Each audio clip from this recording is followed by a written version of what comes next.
Welcome to the first session of Consulting Business Hour. Type in the comments if you can see me and if you can hear me, if everything is okay. Just want to make sure we're all good before we get started. Good to see some familiar faces. Thanks, Ahmed. All right. So I want to be respectful of those of you who've come on time. So I want to get started right away. For those of you who've been to my events before, you know that we start on time, and I want to make sure that we continue doing that. So welcome again. As I said before, this is the first edition of the Consulting Business Hour. I'll talk a little bit more about what that is in a bit. I don't want to spend too much time talking about myself because I want to make this session about you. So, but still, I want to give you a very, very brief introduction for those of you who haven't been to my events before. So I have been a management consultant since 2009. I've been running my own consulting company in Toronto, Canada, since 2009. My specialty is in strategic planning and business planning. And over the course of the 12 or 13 years since I've run my business, I have served over 200 clients in a variety of sectors and industries and sizes, right from Fortune 500 to mid-sized companies to small businesses. And my main specialty for my management consulting business was to serve academic institutions, companies that were born within being formed within academic institutions. So I did a lot of strategic planning and business planning work for that market. And over the last couple of years, what I've been doing is using all of those skills in starting and running a consulting business and helping other consultants now, on other management consultants, business consultants, to land six-figure deals and grow their consulting business without burning out. Okay, so Consulting Growth Hour. This is a new initiative that I've started this year, and what it is the reason I'm doing this is because for those of you who've been following me and my events for the past year, you know that I come in to an event with a prepared PowerPoint deck, lots of slides, lots of frameworks, etc., etc. And although I did a fair number of events last year, that model was kind of, it was a constraint, and I couldn't produce more and more of those events. I got some great feedback from a lot of you folks that those events were useful. So now this year, my goal is to do more of these events. I want to do 2 every month, and this is the first of the year. But I'm not going to do heavy PowerPoint presentations. I do have some notes. I'm going to be talking through a few things. I have 1 slide for today, which I'm going to share.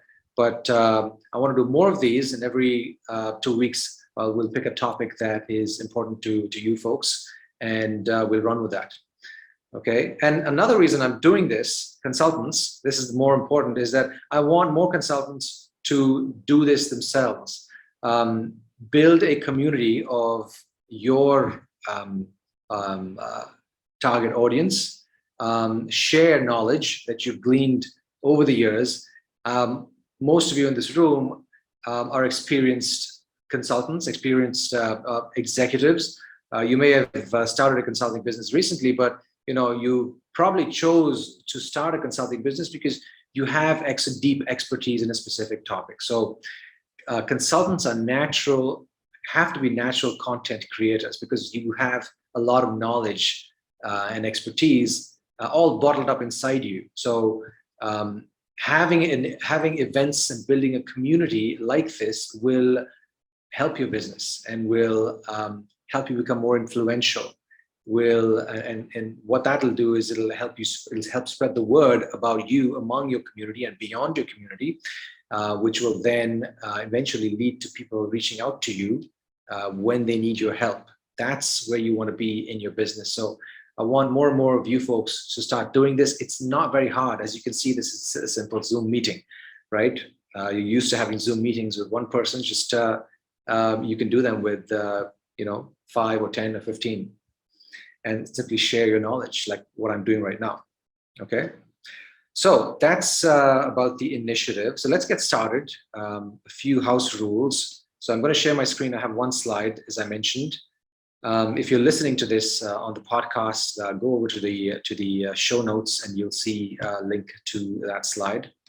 And I'm going to do a Q&A in the end. So pop your questions in the comments and I'll take questions in the end. Okay, so let me now share my screen. Oh, just before that, let me just preface this session by talking about two things. Number one, what I believe consulting is, and number two, what I believe a business model is. We're talking about consulting business models today. So these terms are both mean different things to different people. There aren't any standard definitions. So before I talk about this topic, I want to lay out for you what I mean by them. So let's start with the basics. To me, what is consulting? It's very simple. To me, consulting is when you use your knowledge and expertise and bring about an agreed upon result for your client, a result or an outcome. Okay, using your expertise and knowledge to bring about an agreed upon outcome or result for your client. When I talk about consulting, that's the context and that's what I mean. And what about a business model? A business model to me is the way your business is set up or structured that delivers value to your clients and to you, the business owner.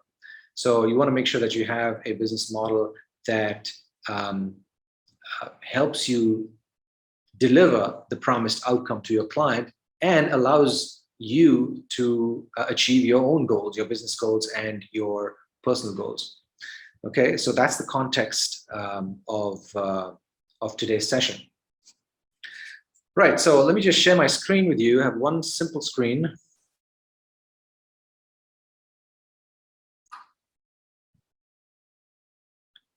Okay, quick.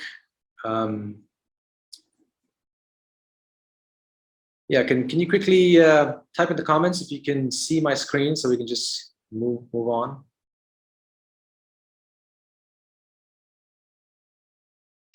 All right, thanks guys. Thanks a lot. Okay, so on this screen, I'm going to show you the various types of business-to-business consulting business models that I've seen work over the years, and I'll tell you where I started and where I am right now, and possible ways where you can take your business based on whatever model you are running right now. Okay.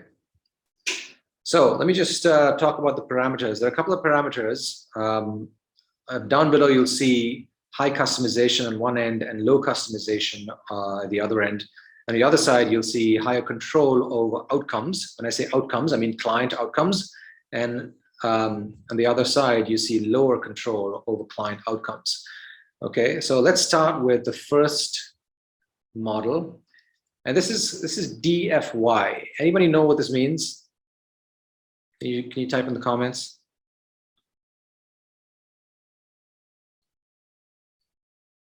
Okay. Done for you? Yeah, thanks, Tejas. So DFY means done for you. And this is where most traditional consultants start their business off with, where you go in and you roll up your sleeves and you actually do the work for your clients. Right, and this is the like I said, this is where most consultants start off. Management consultants who go in and solve a specific problem for their clients are mostly DFY consultants, done for you consultants.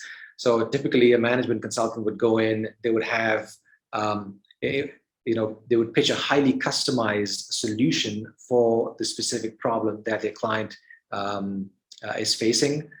They would go in and do some kind of a needs analysis, some stakeholder interviews, and then they would probably do some research, and then present their findings through workshops and facilitations, reports, etc. So you're actually going in and doing the work and working with the client on a a very close basis. Look at all the big consulting firms, the McKinseys, the Accentures, etc. They're all DFY, done for you consultants.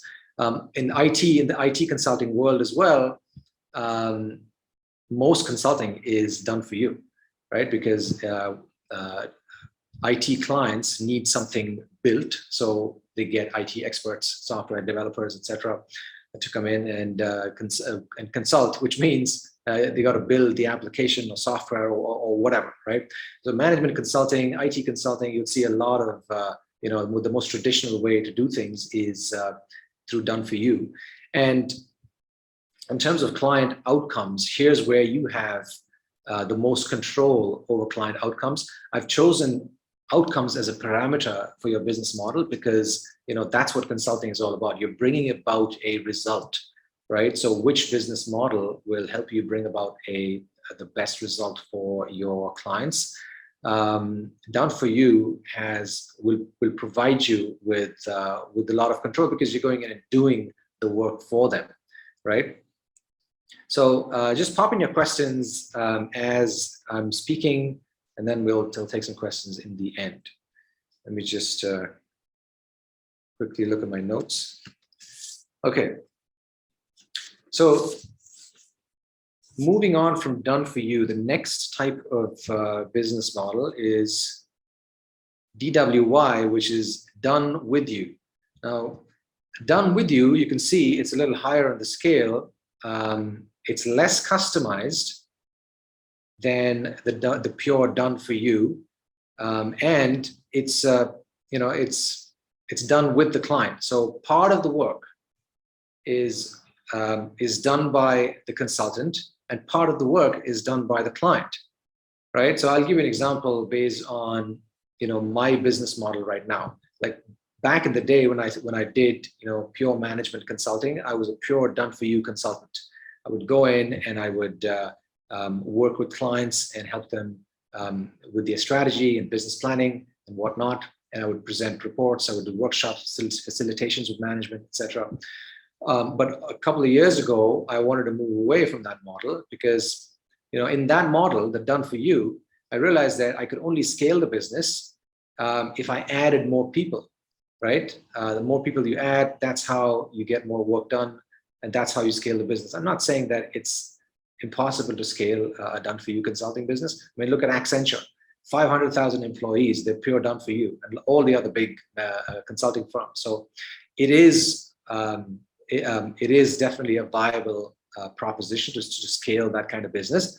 But it wasn't for me. So I realized that I wanted to move away from done for you and move towards a business model that can use technology and media to scale, rather than having me scale by adding more bodies to my business.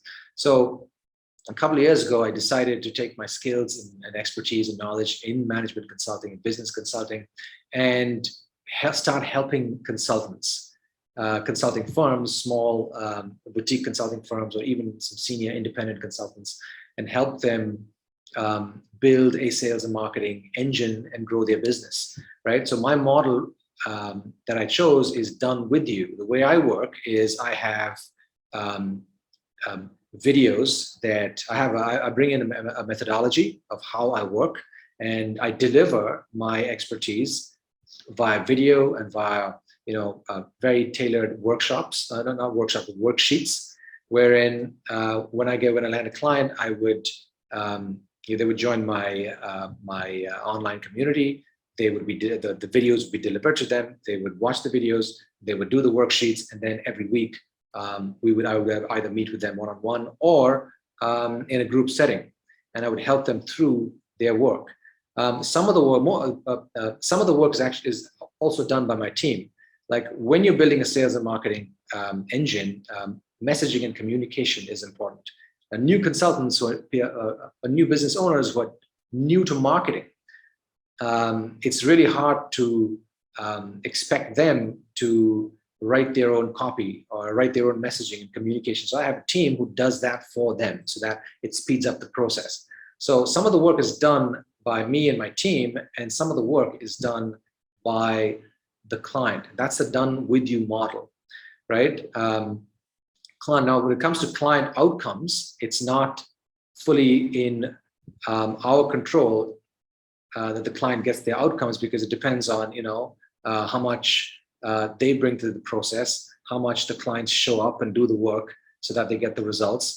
But the key in the done with you model is to make sure that you set up your model in such a way that you actually help your clients get outcomes, right? Because consulting always has to be about outcomes, right? So that's the trick in the done with you model. The good part about the done with you model is you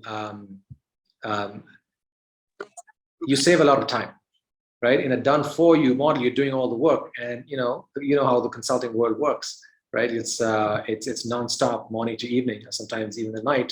But with a done with you model, because I'm transferring some of the work to the clients, you get a lot of time freedom as a consulting business owner, and you can kind of use tools and technologies. Like I use media, which is all the videos that I make, and the online community that I have to help me scale my business, right?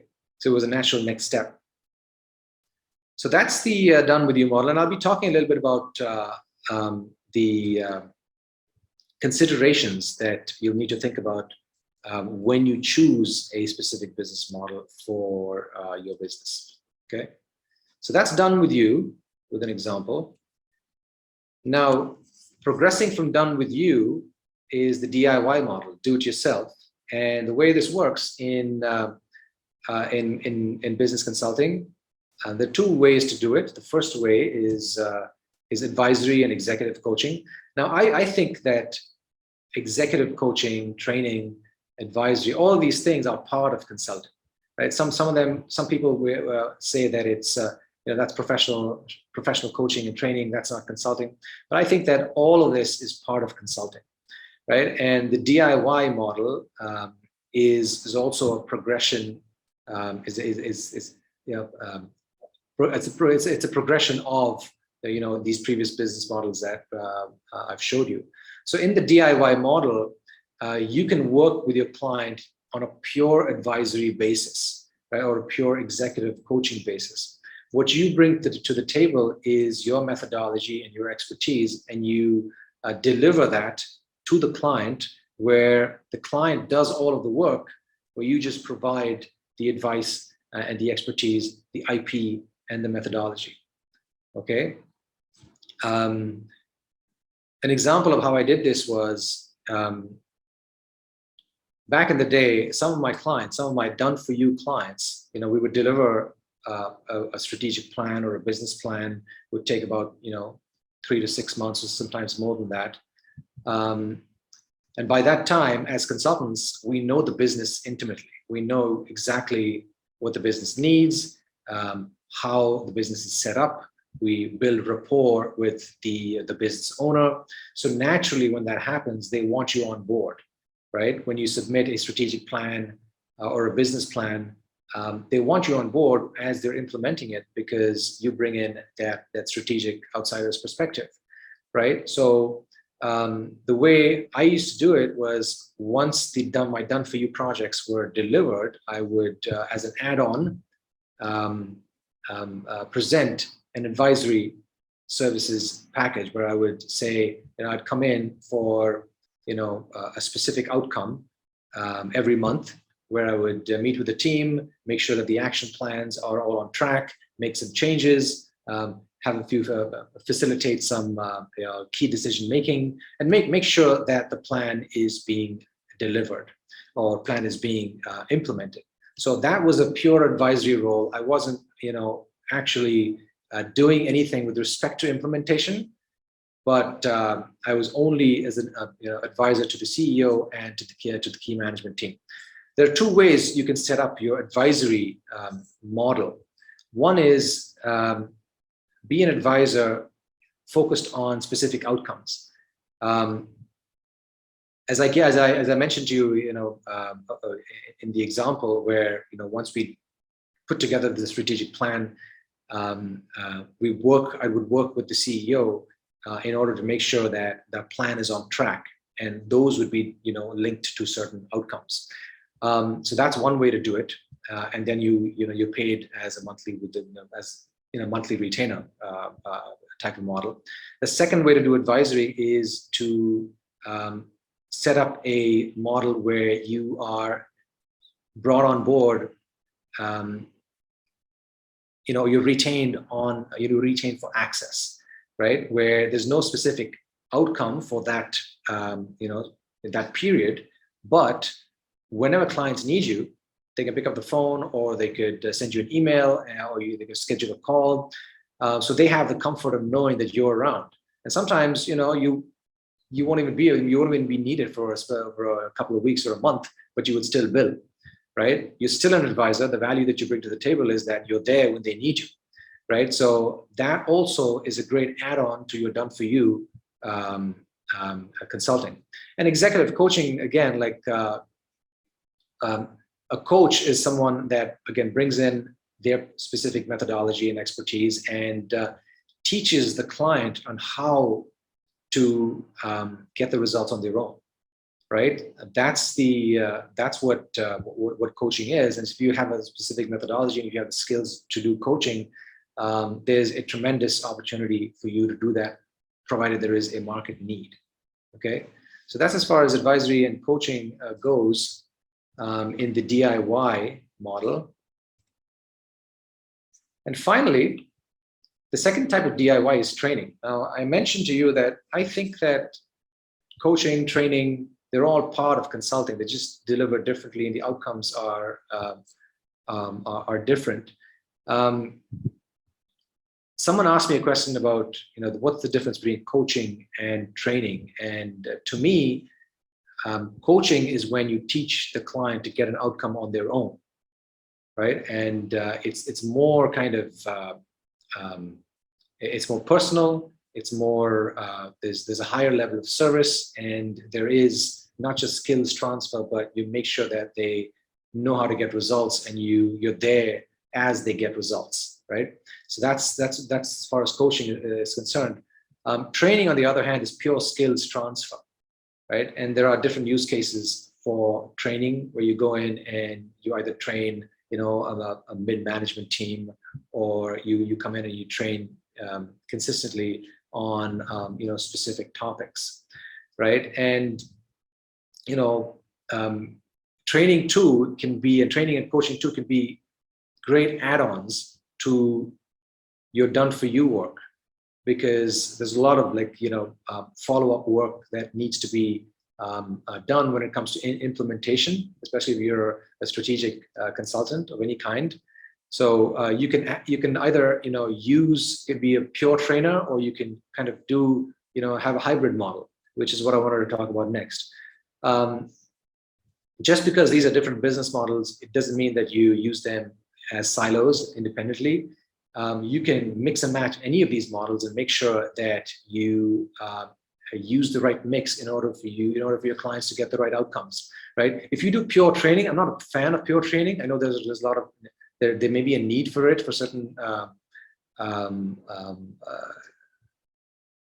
for certain cases, but pure training is a simple knowledge transfer, where you simply don't provide an outcome for the client. And I'm really big on providing outcomes. I think consulting, just because it's a service business, doesn't mean that you don't provide outcomes. There has to be a conceptual agreement before you do any consulting project, and make sure that you provide, you agree upon certain outcomes. And a pure training model doesn't help you do that, because you just come in, you train, and you go. But training can be used as an add-on to the done for you, or even a done with you, as a hybrid, right? And what makes all this more interesting is that, now with the acceptance of online consulting delivery, I mean, even mainstream, right? Because of what's happened over the past couple of years, you can even, create models where you do offline plus online, right? You deliver some parts of your consulting and training online, And then if required, you have an offline component as well, or you do pure online as well, depending on what your client wants, right? So these are the main models that I've seen work really well. They all scale. They all can be highly profitable depending on your offering, depending on your strategy, your business strategy, and they can all deliver value not just for the clients but also to you based on your personal and business goals. Okay, so the last thing on the agenda is how to choose a model that works for you. I'm going to stop sharing for a bit.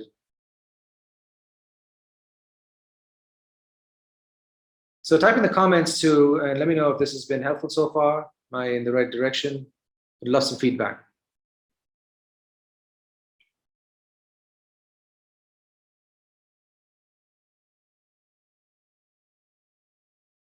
All right, great. Thank you. And then you just keep popping questions in the comments, even if it's a question that relates to your current situation and how you can kind of put together the right model for you, etc. So I want to talk about that. I want to talk about how to choose the right consulting business model for your business. And I have a three-step framework for this. The first is, when you're running a consulting business, it is a business after all. So the first consideration when you choose your business model is that you make sure that you solve a market need, right? There, you understand what the market need is and what the client wants, and tailor your model so that you are able to provide an outcome for that client, right? Everything starts with market needs and outcomes, right? Imagine if a consulting firm, let's say a Deloitte or an Accenture or whatnot, they serve their clients, and their clients want consultants to come in and do the work for them. But then these consulting companies go in and say, no, we have just a pure, DIY model where we'll just be an advisor. I mean, that doesn't work because it doesn't fit, it doesn't align with the market need, right? So always make sure that you understand and align your business model with the needs of the client, right? Number two is of course, your capabilities and your expertise. You've identified the market need, but do you have the right capabilities and expertise to deliver on those needs with that model, with the chosen business model, right? So you've got to like really understand, have self-awareness, and figure out what capabilities and skills and expertise you bring to the table so that you can deliver on those needs. Okay, and the third consideration is your own lifestyle requirements. Consultants start consulting businesses for various reasons. There's always some other higher goal that consultants are chasing, and use consulting as a vehicle to reach those goals. Sometimes I come across consultants that are building a software product on the side and use consulting as a vehicle, as a cash flow vehicle to help pay their bills and stuff. Some other consultants are building a small fund for their children's college education. That's why they want to do consulting for a few years, because remember, consulting can be really profitable, right? And so different people have different goals, business goals, personal goals, and lifestyle goals. Some others just want to do consulting for a few years and funnel all their profits and buy real estate, right? Nothing wrong with that, but it depends on what you want. So the final criteria in putting together a business model is to be mindful of your lifestyle goals. If you have a goal of creating a lot of time freedom in your life, you want discretionary time, that's important to you, then don't have a long-term goal of doing done-for-you projects where you're going to be potentially working 12 hours or 10 hours a day with many different clients and different types of engagements. That can be really hard, right? So be mindful of these three things. Number one, the market need, your expertise and your capabilities, and finally your lifestyle goals, right? So that's as far as the agenda that I have today. I'd love to answer a few questions. So please feel free. We'll have another 30 minutes, so feel free to keep popping in the comments. And if you'd like to come on and share your question, that would be great as well. So maybe you can, there must be a hand raiser icon or something. So if you see that, just use that, or just type in the comments and I'll bring you on.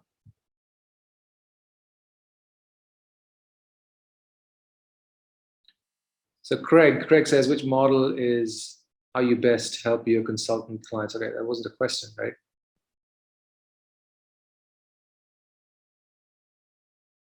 So Ahmed asks, how do you convince my clients to start this coaching?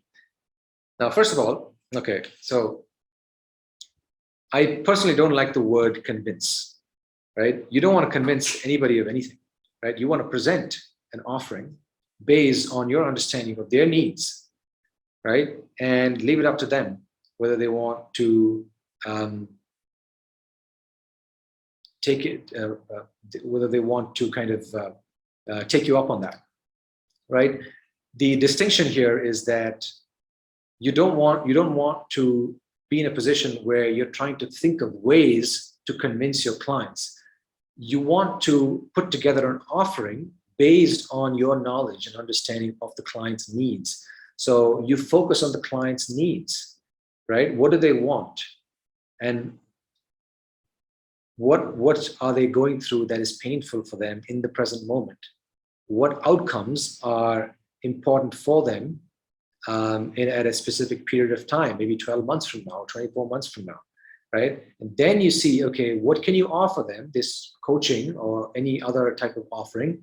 How can you put together a coaching offer that aligns with those needs, right? That's that's the crux of the sales process and the discovery process. So don't ever put yourself in the position of trying to convince someone. I've been in this situation before too, so don't take this as, criticism or anything like that. It's nothing like that. I've learned this the hard way as well.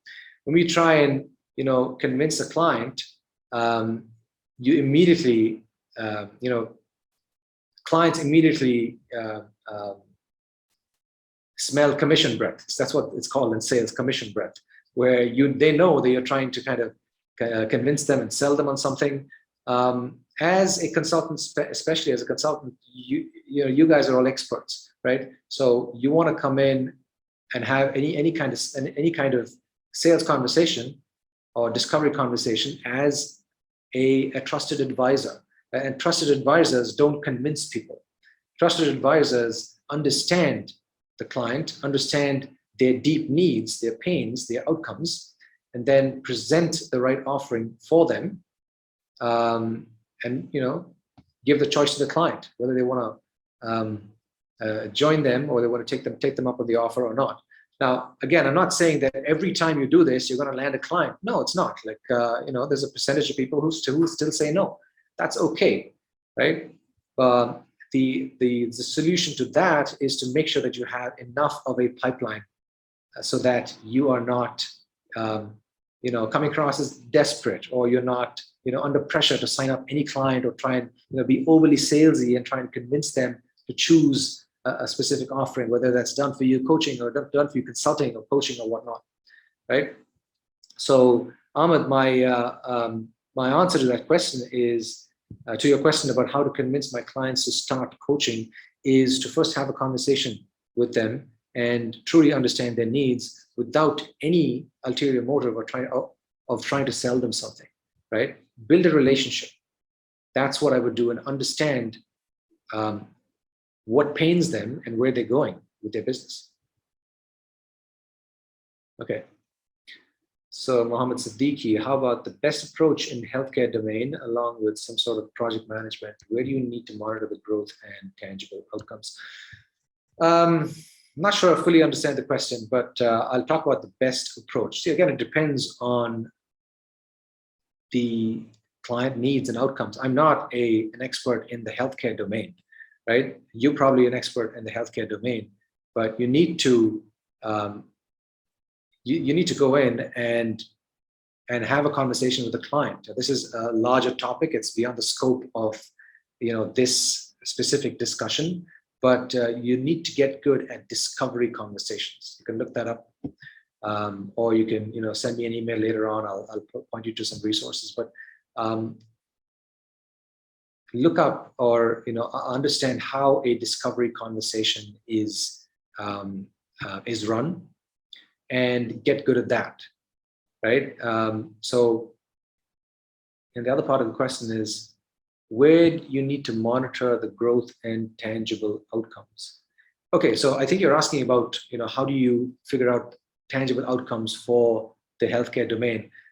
That again it depends on what the client wants. Like there are various ways you can put together a specific outcomes of for your consulting based on what the client wants. So if you give me an example, then I can probably tell you how you can think about framing outcomes.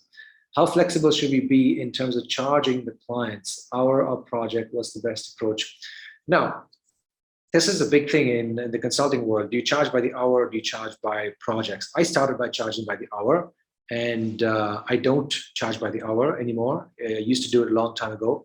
The most ideal way to charge is to charge based on value, how much value you bring to the table. Some types of consulting, it's easy to determine value. Other types of consulting, it's really hard to determine value. For example, IT consulting, right? IT consulting, a lot of consultants and some of my clients as well, they charge hourly and by the day, and I say it's totally okay. You know why? Because for certain types of, for most IT consulting projects, especially when you're building a new application or software or something, the scope is nebulous. It keeps changing from stage to stage. You build something, you use it, and then people, your client says, this is not working, let's try something else. So then the scope changes.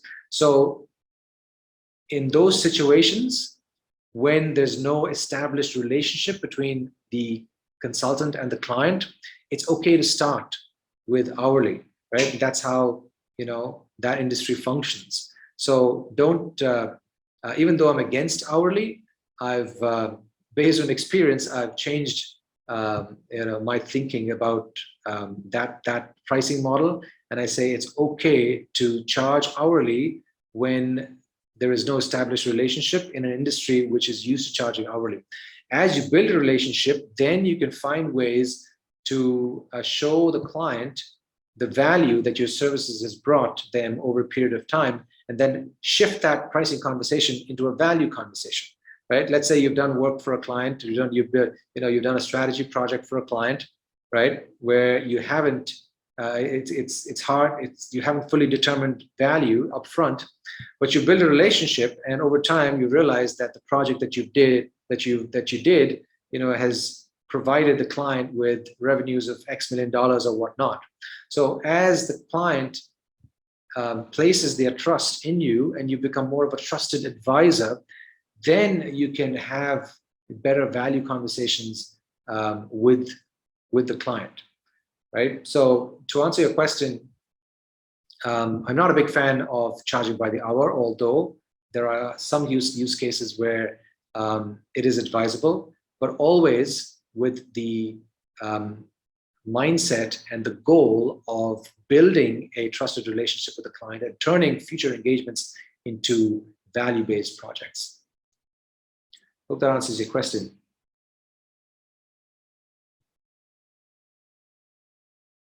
You mentioned, so Ahmad, you mentioned about we start doing similar thing to clients. How can we start this?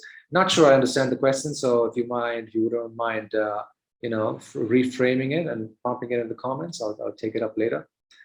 So Catherine, have you seen a consistent trajectory from one model to the next as you grow? So that's a good question.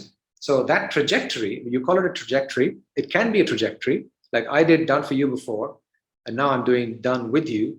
But notice something, it's not the same client, right? My Done For You client is not the same as my done with you client. My done for you client were, businesses, organizations, in a specific segment where I was doing strategic planning, right?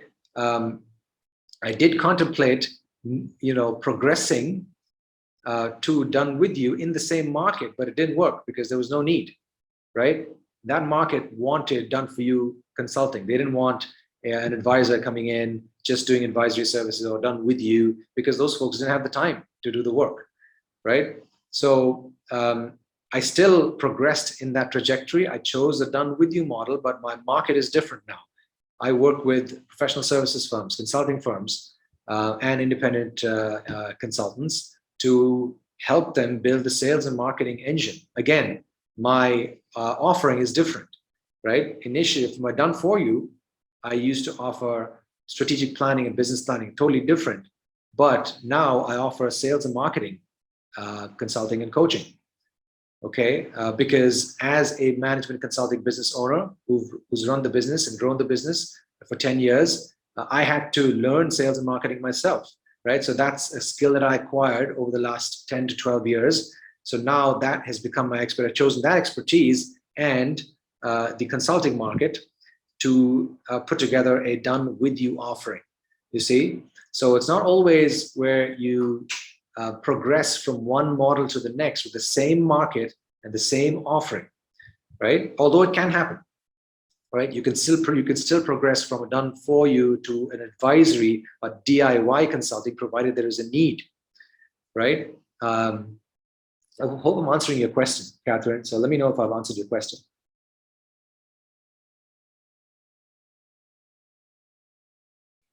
So Craig says, I mean, for your service delivery model to your ideal consulting client. Yes, I'm done with you. Like as I explained, I'm done with you right now. I have I'm doing done with you. But in the future, I see myself moving towards the DIY. Although I'm fully not convinced as to how I'm going to do DIY, because I'm really focused on creating outcomes for my clients. Like if I take on a client, I want to make sure that they get ROI and they land clients. Okay, and I work with them till they land clients. Otherwise, I don't want to just provide information and videos and lessons and all that stuff and push information to my clients and don't have a stake in their outcome. I wouldn't have a business very soon if I did that, right? So that's why I kept stressing on the fact that outcomes are really important. Make sure that you figure out a way to get clients what they want, so that then they'll keep coming back to you, they'll refer you, and your business grows. Although I'm trying to move towards DIY, I will always make sure that there is some, touch point where I work with clients, maybe in a group setting or whatnot, where I help them with reaching outcomes and getting outcomes, right? Okay, Mohammed Usman, in IT consulting, what is the prevalent model? DFY is mostly occupied by solution providers. Exactly. In IT consulting, it's done for you. You're going in as an IT consultant either to build something or some solution, build an application, software. So IT consultants, IT consulting clients typically require done for you. Although there are different use cases and different needs. I'm sure there are a small number of IT consulting clients that require or want pure advisory or some coaching and training, etc. But largely, as far as my experience goes, as far as what I've seen, IT consulting is largely done for you. Or systems integrators as well, because as a systems integrator, you've got to go in and get your hands dirty and integrate all of those systems. So it's largely done for you. Client needs or pain points, something that's keeping them awake at night. Yes, client needs and pain points. Again, it's a big topic. Maybe I'll do another session like this on client needs, how to uncover client needs and pain points. If there's a particular topic you want me to cover, I'm doing about 26 sessions of these every year in this year. So if there's enough of an interest in a specific topic, I'm happy to take it up and delve deeper, right? So client needs and pain points, yes, something that keeps them awake at night, yes, but there's, it's more nuanced than that. What are the frustrations? What frustrates them when they go to work? What are they fed up with, right? What have they tried before that hasn't worked? What stops them from reaching their goals? All of these things are pain points and client needs, right? And once you understand all of these things, what have they tried before that hasn't worked or they don't want to do anymore? Once you understand more about their world, their day-to-day life, and what stops them from getting from point A to point B, then you'll come closer to putting together the right offer and the right model that kind of aligns with where they are. Okay.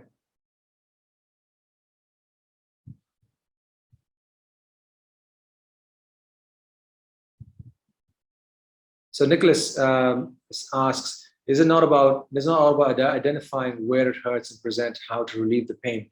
Yes, it is how to relieve the pain, and also, bringing in something new that they haven't tried, something new that works, right? What is the new way or the new opportunity that you bring to the table? Because people are fed up with trying the old way, right? They've tried stuff, they're frustrated, it doesn't work, whatnot. So as a consultant, as an expert, what is it what about you or what about your solution is different or new? Because people are attracted to trying new things, provided it works. It shouldn't be just gimmicky and say, okay, this is all new or whatnot.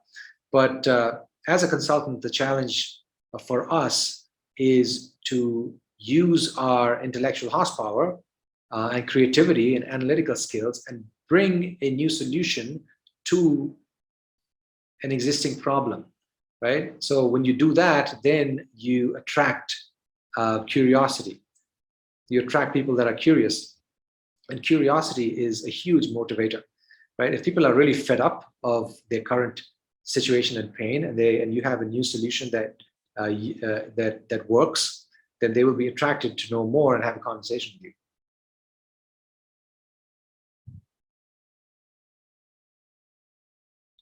So John asks, any tips, pitfalls on client selection? So I'm not sure in what context that question is posed. So John, if you can clarify it, that would be great.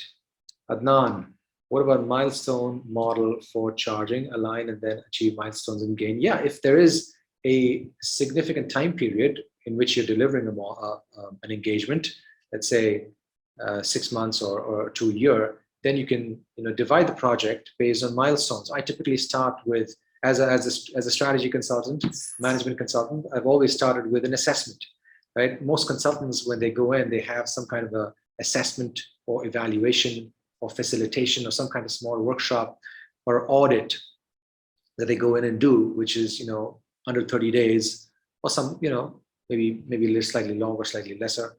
So that's the first milestone. Then you have coming out of that audit, what's the next stage? 3 months, 4 months, or whatnot. Complete that milestone. That's a specific outcome, and then you move on to another specific outcome. For my strategic planning, I had 5 milestones. Right? My first milestone was a strategic business assessment. That's the assessment. Then I worked with my clients on vision, mission, and values. And then from there, I would move on to marketing and operations planning. From there, I would move on to financial planning. And the 5th stage was action planning. Right? So I would take them through this journey and divide the entire engagement into specific have specific milestones.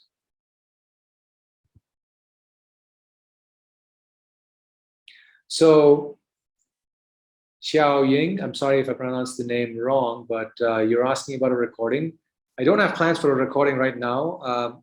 If this is being recorded, so if someone wants a recording, please send me an email and I'll send it across to you. I will be adding all these sessions into a podcast very soon, but that will take some time. But if you're interested in this recording, I'm happy to send it across to you.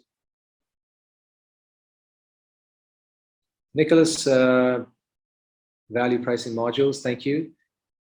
Yeah, that's a good link that you sent. Susan Trivers, I hope I pronounced her name well. I interacted with her on LinkedIn and she's very knowledgeable on value pricing. So I would encourage you to follow her on LinkedIn, Susan Trivers. Is this okay?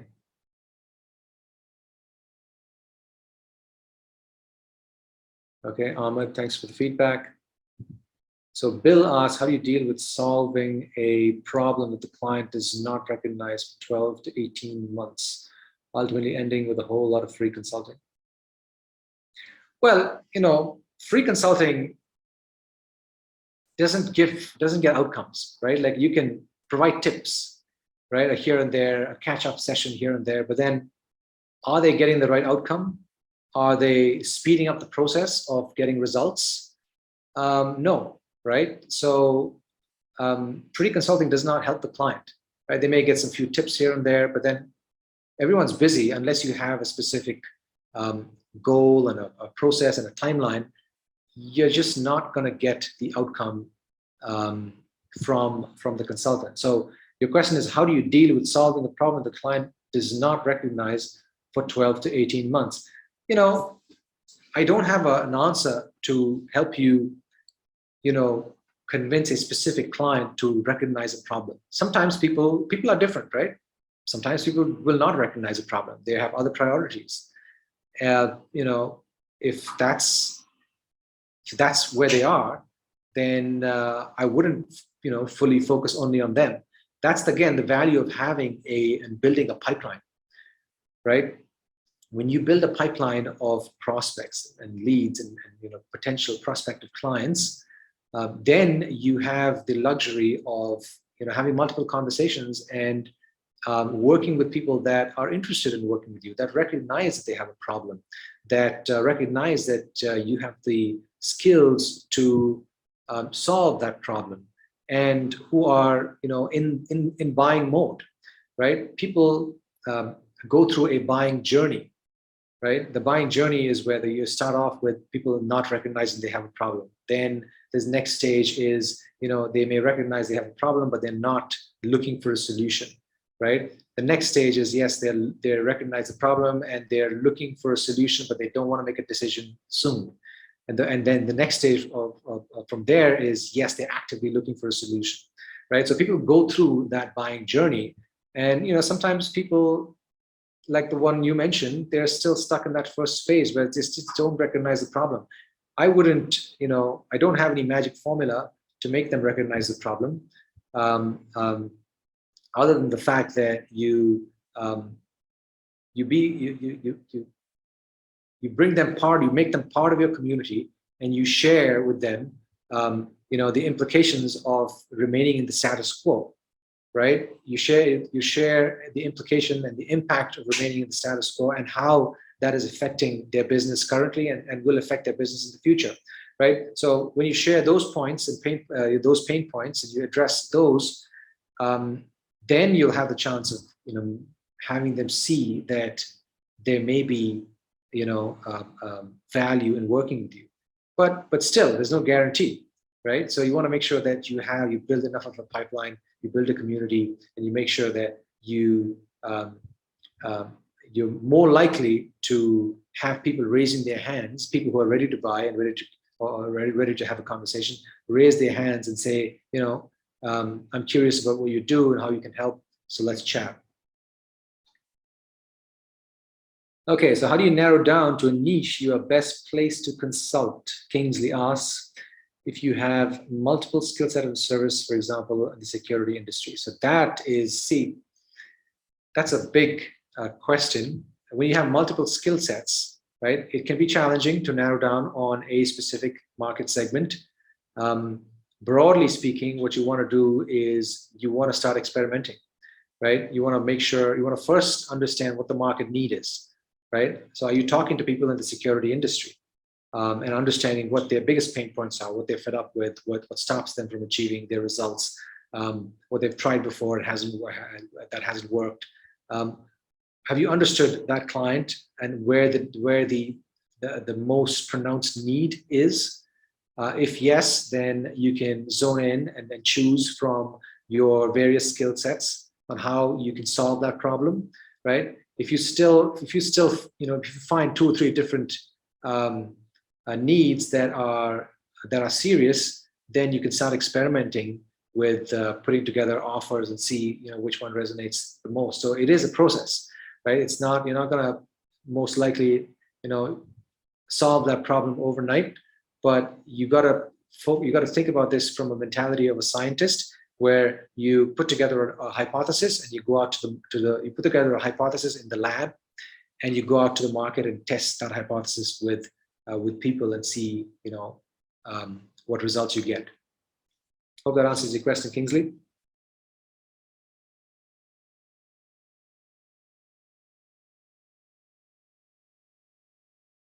So John asks, you mentioned the word use case, a term used more and more these days. Could you elaborate its use in the consulting arena? A use case is a term, it's a business term where it's an expression that is used to talk about a specific situation in which a customer would want to use a specific service. So a use case for done-for-you consulting would be a busy client that wants an expert to come in and fix a problem, and fix a specific problem.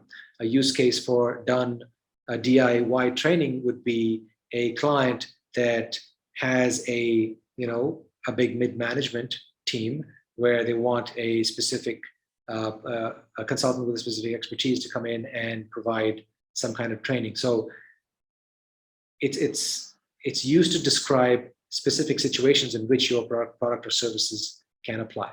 Okay.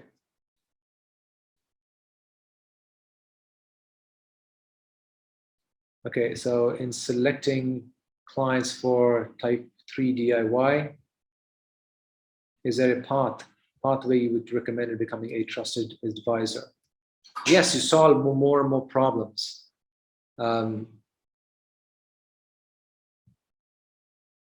When you solve problems and provide a return on investment for your clients, that's how you become a trusted advisor. When you show up with integrity, when you do what you say, and give clients, deliver the agreed upon outcomes to your clients, that's how you become a trusted advisor. It takes time.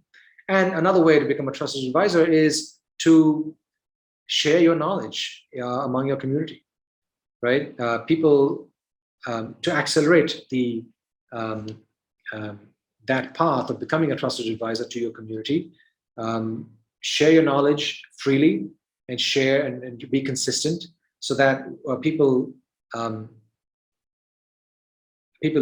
look to you as someone reliable who they can learn from. And when they're ready to kind of have in the buying window, they're ready to engage with the consultant, they come to you, right?